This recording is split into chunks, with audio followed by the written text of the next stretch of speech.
থেকে সুন্দর ও বড় কাঁঠালটা পারবে, আমি দাঁড়িয়ে থেকে ধরবো।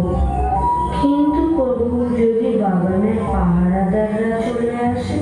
রঘু, তুমি কোনো চিন্তা করো না, আমি নিচে দাঁড়িয়ে থেকে পাহারা দিচ্ছি।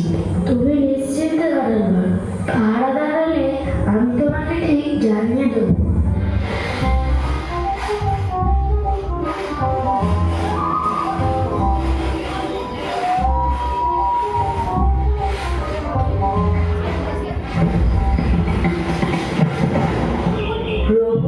তুমি কি তৈরি? হ্যাঁ রঘু, আমি তৈরি। তুমি কাঁঠালটা নিচে ফেলো। একটা আওয়াজ হলো, মনে হয় কেউ বাগানে কাঁঠাল পাড়তে উঠেছে।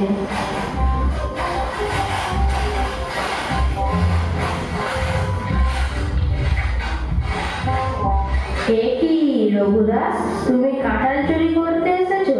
এখনই রাজাকে বলছি।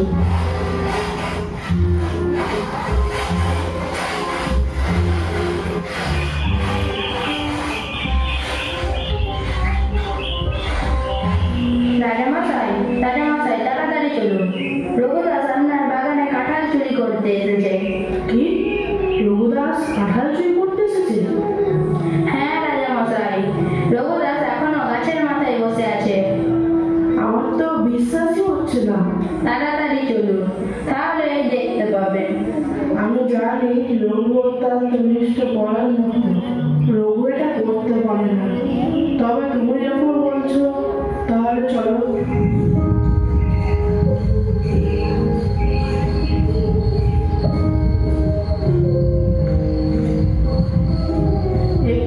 রঘুদাস, তুমি এখানে এত রাতে?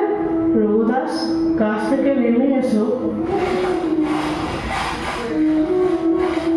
তোমার যদি কাঁঠাল খাওয়ার ইচ্ছে থেকে থাকে, তবে বলতে পারতে, আমি কাঁঠাল পেড়ে তোমার বাড়িতে দিয়ে আসতাম। গভীর রাতে আমার বাগানে এসে গাছে চড়ার কোনো প্রয়োজনই ছিল না।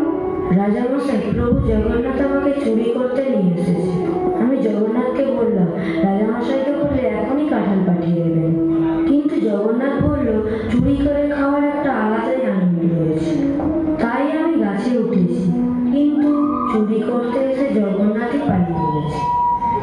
রঘু, তোমার কথা আমরা বিশ্বাস করবো কি করে?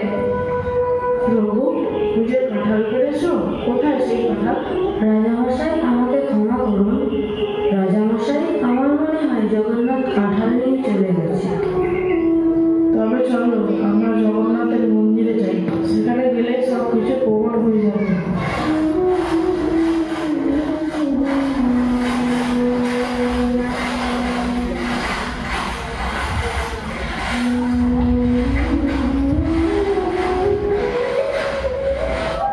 ওই তো দেখো দেখো, জগন্নাথের সামনে কাঁঠাল।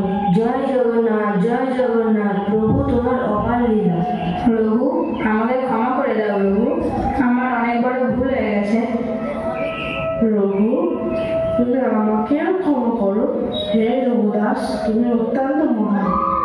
হে প্রভু জগন্নাথ, তোমার ভক্ত তোমার অত্যন্ত প্রিয়, আর আমরা তার চরণে অপরাধ করেছি। আমাদের ক্ষমা করুন প্রভু। সবাই বলো জয় জগন্নাথ, জয় রঘুদাস। জয়